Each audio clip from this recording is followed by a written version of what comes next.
Women in Print Alliance is dedicated to connecting, empowering, and advancing women in the print industry.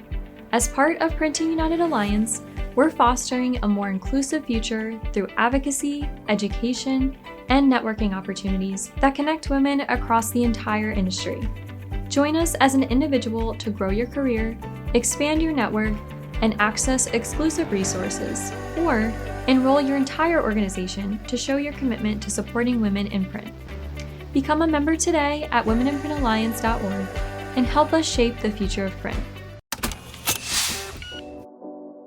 Welcome to Her Imprint, part of the Impressions Exchange. I'm Denise Gustafson, your host. This podcast celebrates the remarkable women who are transforming the printing industry.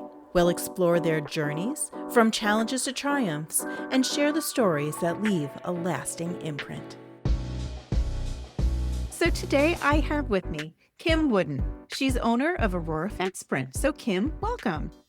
Thank you, Denise. It's nice to be here. It's such a pleasure to have you. So to get us started, let's start with a little bit about Aurora Fence Print. Sure. We've been in business since 1976. It was my father's company. He bought it from a gentleman who started it in the early 70s, and it was Big Red Q Quick Print, which I had never heard of, and apparently it was a franchise. And when my dad bought it in 76, he renamed it Aurora Fast Print and decided not to move forward with the franchise. It was his business. He thought he was going to be an absentee owner. He also did personal income taxes on the side. And then he quickly realized that to run a print shop in a small business, you really have to be there and be hands-on and see the day-to-day. He split his time between the print shop and doing accounting. And then I started there in 2001 just to test the waters and see if I wanted to be a business owner. And I bought the company in 2009. Congratulations. Yeah, thank you. And I have not heard of that Quick Print franchise. I haven't either. And it was in the paperwork because I probably now with the chat GPT and the internet and everything, I should Google it and see what kind of history I can find just out of curiosity. But yeah, I didn't heard of it either. It's funny. I mean, I started in the industry in 98 and I started actually with Quick Printing Magazine. That was one of the magazines I worked with. And that's just not one of the franchises I remember from back in those days. Maybe it was on its way out by then, and maybe that's why the gentleman wanted to sell it, because to change it from a franchise to a personal corporation is usually some hoops there. So who knows? There's always something involved with that. Yes, definitely. So now for you, you said you got involved with it in 2001. Yeah. But is that something that you really were wanting to do? Is that where your background was? It was not, no. So growing up, I never was expected to work at the print shop. It wasn't even a conversation. And I was my dad's only child. So it wasn't like I had brothers and sisters to compete with as far as that went. So I grew up knowing the printing company from doing deliveries and just visiting my dad, but I never worked there. I think I made a lot of photocopies of my hand and probably my face, things like that. Why not? Right? Any young child will do left alone to the devices of a photocopier. But I didn't start there until I worked for a sports statistics company in the accounting department, and I love numbers, and it just got to be too monotonous though. And every Monday I would do my receivables, and every Tuesday and I sat in a cubicle by myself, and I just wanted something different. And I was complaining as an early to mid 20s to my dad, and he came back to me a month later and sat me down and said, I'm hesitant to even offer you this position because being a small business owner is very difficult, but I either need to sell my shop or I need to learn how to work digitally. We need to get some digital equipment. I need to start doing graphic design. He didn't have any computers or anything in the shop of that technology back in the day, and said, if you want to come in, you can work there for a little bit and see if you like it. You can buy it from me. So I'm not giving it to you. You have to earn it, which were always his lessons. And I have to say that I think I find a lot of pride and ownership in buying the business from him more than I expected at the time. Not that I expected it for free by any means, and he certainly gave me a good financial deal over time. At the time, I thought, oh, that doesn't matter to me. I want to be successful no matter what. But I do think that in my heart of hearts, knowing that it wasn't just given to me, that I earned it, really resonates now as I age. Yeah, definitely. What was the moment when you realized that print was really what you wanted to do? Because there had to be a point in time when you moved over. Yes, you're great with numbers, but you're owning a business. It could have been any business you wanted to own. It didn't have to be printing. Sure. Yeah. Printing just naturally fell in my lap because it was almost inherited, you could say. I think that what I loved about print, he didn't have any digital equipment. So really, I went in and just plugged in my first computer and plugged in my first copier. And I think I remember I had to print maybe 75 newsletters for the local library. And I had to feed the 11 by 17 through the manual feed tray. And it took forever, but I loved being able to really with no direction, just do it on my own. I have the sense of independence. So it was like, okay, I'm going to figure this out. And I did. There was a lot of hiccups along the way, I have to say, and a lot of trial and error. And every error I say made me a lot stronger. And I definitely never forgot it. I will say, though, I would have loved to have Google and some of the tools that we have now 25 years ago, because I probably could have saved a few late nights at the shop and just some hardships along the way, even with family and my time commitments to everything else. Oh, definitely. It's still hard to believe for me, like when you said that you didn't really have any digital equipment. And that was in the late 90s, early 2000s, that there was no computers yet. Yeah. That's crazy to me. Yeah. We were in the downtown location and he had a designer that had an apartment downtown and he would drop it off at her house or apartment on the way home from work and she would tape it to his storefront, the camera ready file when it was approved or the proof itself. That was back when faxing was really big too. That's We would fax proofs back and forth and yeah, to see the evolution or to even talk about the evolution now, it's funny how far we've come in such a short period of time. it's crazy. I remember that high-pitched fax whine. Yeah. Yep. It's so crazy how much has Definitely. changed. Yeah, we're a very big walk-in business since we are in the downtown, so we still fax. I don't think probably on a day-to-day basis anymore, but at least a couple times a week. I don't deal a lot with the walk-ins myself right now. I have staff that helps me with that, so they'd probably be able to answer that question a little bit better, or give me that statistic better, I should say. But yeah, I'm always shocked that we still do faxes. They've always been $1 a page. I've never changed them because I thought, Yeah, why not, right? yeah, that's no skin off our teeth.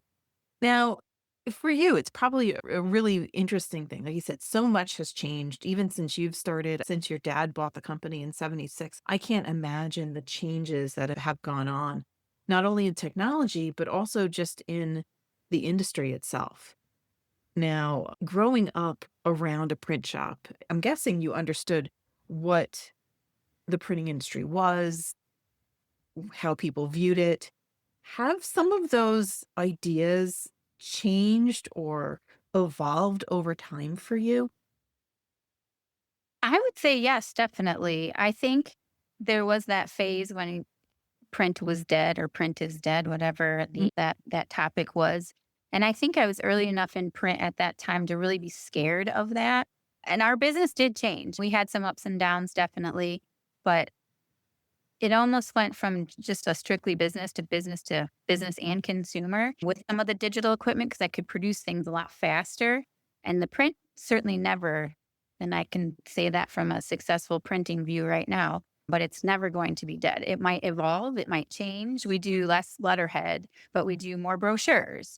We do less mailing envelopes, or I should say, less carbonless forms and more mailings. It's not just printing their logo, we're imprinting the inkjet of the Mhm. address, the barcode, and that sort of stuff. So as long as you're open to change and willing to try new things and honestly willing to fail every now and again, I don't think print will ever go away.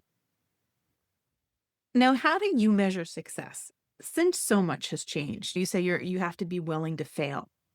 How do you measure your success? Is it by your customers? What is your metric?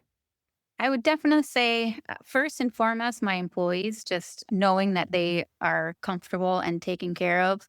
I realize that I'm in the position that I am because of them. So I try to show a lot of gratitude in that. And just having them be as dedicated to the shop as I am, I find a lot of fulfillment in that. And that to me, right off the bat, is success. Obviously, being able to cash your paycheck is another success. There was times when my dad would write my paycheck for me and told me to hold it. I think one of my only goals when I bought the business was like, I'm going to cash my paycheck on time every week.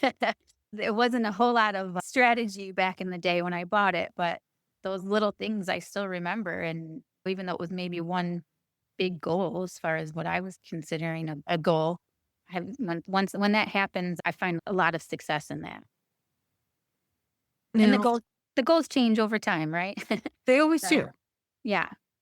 Now, how was it working with your dad? Did you guys overlap? Yes, he sold the business to you, but there had to be some overlap because you didn't just walk in and that was that. Yeah, there was definitely overlap, as any child is going to disagree with his parent, even when you walk in. And the community itself, he gave back to the community. So I got to see a lot of respect back from the community to him, which I think helped me humble my big head since he really didn't know anything about the digital equipment. So he had to rely on me. And I was relying on him with his accounting skills at the time. I didn't do many numbers. We still had handwritten invoices. So I was still doing numbers from that perspective that quantities and how many up. And I'd have my little piece of paper and fold it up to figure out a booklet that was 16 pages. How many sheets would I need? That sort of stuff. But there was one specific time I must have been, I don't even know, mouthing off or something. I didn't mouth off. I shouldn't say it that way, but probably, he could feel the tension. Disagreeing a little bit. Yeah, disagreeing. And he took me aside and he was yelling at me like, this is my decision. And I could see his bottom teeth. And I just remember thinking like, whoa, he's really mad. I can see his bottom teeth. And that doesn't happen a lot. But he was really good at really just dropping things on my desk and saying, here, this is your responsibility now, figure it out, or ask me if you have questions. He was not one of the print owners that tried to stay in the business. He truly wanted to spend more time doing the things that he loved. So that part worked out really well, that I got to let him have some time in his retirement towards the end of his career, that he could do the things that he wanted to do. And he had some trust in me that I was taking care of the business and taking on that legacy, I guess you could say. But So there was definitely some friction here and there. I can understand that. I am an only child, so I can Oh, yeah. understand that kind of friction Yeah. and those disagreements with a parent, with a father, Yeah. with things. Definitely. I was never in a business with my parents, so that's something that I don't understand, like those dynamics and just how to navigate that. Yeah, and I think sometimes people ask me about passing it along to my kids, and I have 2 boys and then I have 4 stepkids, but even if I just consider my 2 boys, my oldest is 20 and he loves history. So creativity and graphic design is not going to be his, or numbers is not going to be his forte that he chooses. My younger one is 16 and he's a sophomore in high school, and he does love to draw. He likes creativity and he likes numbers, but I don't think I will never push it, but I don't think I foresee him saying, "Hey, mom, can I work there someday?" But they both have worked there just doing bindery and things like that, which everybody needs to learn how to run a machine or the mechanics of something like that. I think it helps in any business and any industry, quite honestly. Hopefully, I'm teaching them something when they come in. And honestly, summer job, it's a good responsibility, Yeah, absolutely. Yep. work ethic, attention to detail. You can go all into those Oh, things yeah. that even just a summer job for Mhm. someone in that at that age can learn. Yeah, That's going to definitely. benefit them Yep. throughout their life. Yeah. Even if you look at probably, and I'm using air quotes here, the easiest thing to do would be deliveries, but you still have to plan a route. You still have to have a routine and some consistency in what you're doing instead of running from the east side of Aurora to the west side and then to the north. And then there is some planning that goes along with that as well, which could develop someday into strategic planning and never know what you're teaching a kid and the things that you're doing, even just in the print industry. And then how are they delivering it? What kind of customer service are they offering when they're Yeah. talking to whoever the person is, whether it's the receptionist at a larger company or it's the person that actually placed the order? Is it here? Here's your stuff. And it just Right. dumps onto a desk, or is there more to it? So there's that whole just dealing with people and Yeah. having that customer service mindset in some ways. Yeah. Communication. I have a not word of the year, but we're really working on communicating better at the shop this year. And I think that is something that the younger generation, I can teach them printer's plan and money InDesign, all that stuff pretty quickly, but teaching them to how to communicate with each other or even how to handle a disgruntled customer. That is probably, I don't know, say a challenge, but that is something that I don't think comes naturally for them right now. So giving them those experiences, they're one step ahead of probably the other kids their age. Yeah, very much. Because then you figure they're all digital natives. They're Mhm. used to texting. They're used to shorthand. Yeah. That's not what businesses and customers expect. Sure, yeah. You have to know your customer. You have to do all of it, quite Yeah. honestly. You've got some customers that want to text. We don't text at work. They text me as the owner, but I try to have good separation for my employees that when they are out of the shop, they are out of the shop. There isn't work that's expected to be done. But yeah, they want email. Some of them prefer a phone call. Some of them want delivery. And it just depends. Each person is very different as far as what they need in their business and what they prefer, really. Yeah, definitely. Now, you mentioned you have 2 kids and you have stepkids as well. Yep. So, you're running a business, you're owning a business, Right. raising kids. How does that work? Because I know a lot of times women seem to put a lot on themselves, and it makes it sometimes more difficult to separate that work and home life Mhm. balance. How was that for you? And how Uh, is that? Obviously, you still have a son as a sophomore. yeah. So it's always something that I'm working on. I have to say I'm probably closest to ever finding some work-life balance now, but all of the kids are older. The youngest in the house is 12. So they can take care of themselves at Mhm. this point. You're just there to monitor some things and for growth, I guess you could say. But I remember at one point when I was trying to do the work-life balance, and I don't even know if I had one kid or two, probably just even the one. I just decided, forget it. This one work-life balance thing is not possible.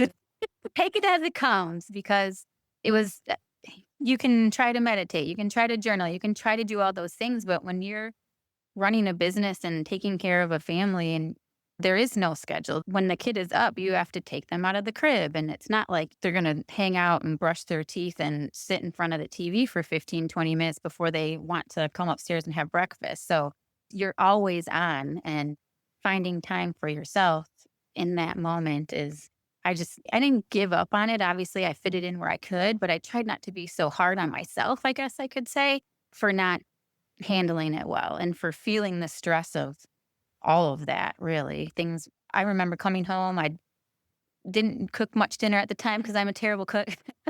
But even if we were eating together and then I'd lay them down and go back to the shop and be there until midnight, 1 o'clock, just so that I was there because I didn't want to miss out on working mom. I felt guilty enough. And then I didn't want to feel like, oh, I'm going to miss dinner tonight. And then I have an event tomorrow night. So it was a lot. It was a lot. Then there were seasons too, though, where I was home every night for dinner. And it was great that I could take a Friday afternoon off and go on a field trip. Business owner, you can take those advantages, but in most situations, employees can't. So they miss all of it. They miss more than I think they allow themselves in their commitments. What can companies in the printing industry do to help their employees, especially their women employees who tend to be the caregiver, to enjoy a little bit better of that work-life balance?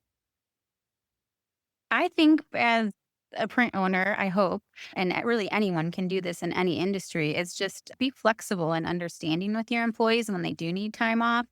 I always tell my employees if they have to take some time and they feel bad about it because we're so busy or I can tell at the end of the day that they're a little anxious about passing jobs off, but just letting them know that family is important and family comes first. And I probably don't tell them that enough, but I know that there are moments when they're having hard moments and they share what's going on. I always tell them family comes first because my dad was sick with cancer at one point during the transition. And I had staff there that allowed me to be with him and take him to chemo and radiation. And when he wasn't feeling good, they were the ones that stepped up and said, you be with your dad. So I can say from experience that in itself. And I was taking care of 2 kids and a mom that had a lung transplant. So it was like everything. That's where I said there is no work life balance sometimes. You take it as it comes. And hopefully at the end, you have some quiet time where you can look back and say, I did my best. But I think just like I said, being understanding and flexible and teaching the other staff too that there is no favoritism there. And this is what's happening in their life. And we want to support them just as much as we want to support you. And you should be thankful that you're not going through this right now. But if it ever does happen, we're all there for you too. And I think just having that sort of culture really helps them be more comfortable to go on a field trip. And they might have to pick and choose every now and again, but at least they know that the possibility is there. Yeah, it's not like they're gonna go every field trip that all Right. the time, but if there's Yeah. certain ones that, "Hey, this is something I really would like to do with my Mhm. kid." and it starts to affect your work in a negative manner, there's always that conversation. But yeah, as long as they're being respectful of you and you're being respectful of them, I think that's where it starts. You mentioned something earlier I'm going to ask about. You talked about that working mom guilt. Yes. That's a huge thing for a lot of people. Yeah, it is. It is. I tried to work from home a couple days a week when they were younger too. And I remember one time I locked myself in the laundry room because I was on a phone call and my son was like banging at the door. He's probably 1.5. And I just needed a quiet moment. I think if I remember correctly, I had the mayor of the city, the mayor of Aurora was calling my cell phone. I thought, I can't let him hear a child in the background, thinking that no man would want to hear especially in his position in the background because it's so unprofessional. But him banging on the door was even worse. But I just remember thinking, like, what am I doing after that moment? This is nuts. Like, he knows I have a kid. All I have to say is, this is when I talk about communication. Hey, Mr. Wisner, Mayor Wisner, I'm working from home today, and I hope you don't mind if you hear my son in the background. He would have probably been overjoyous to hear a little laughing kid in the background. Kind of a rude awakening at one point in my life that I thought, you need to get your priorities straight, girl. I can picture it. Little Yeah. kid banging on the door. You're huddled in the laundry room Yeah. trying to With have my- a conversation. Yeah, with my flip phone. And that's it. So to like text somebody would take probably 5 minutes just to ABC. It was challenging. It was either that or you still had a wall phone and the cord was like shoved under the door. Yeah. Come on. Yeah. Yeah. And you're having to have that conversation. Now, for you weren't brought up in the printing industry. So, how did you really learn? Was it all hands on? Did you have mentors? Obviously, your father was probably one of your biggest mentors. But were there other people or other ways that helped you to evolve and really grow in your own career? My dad obviously had a lot to do with that.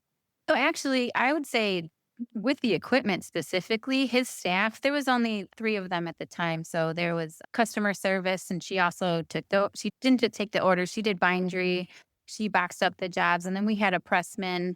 It was back when you still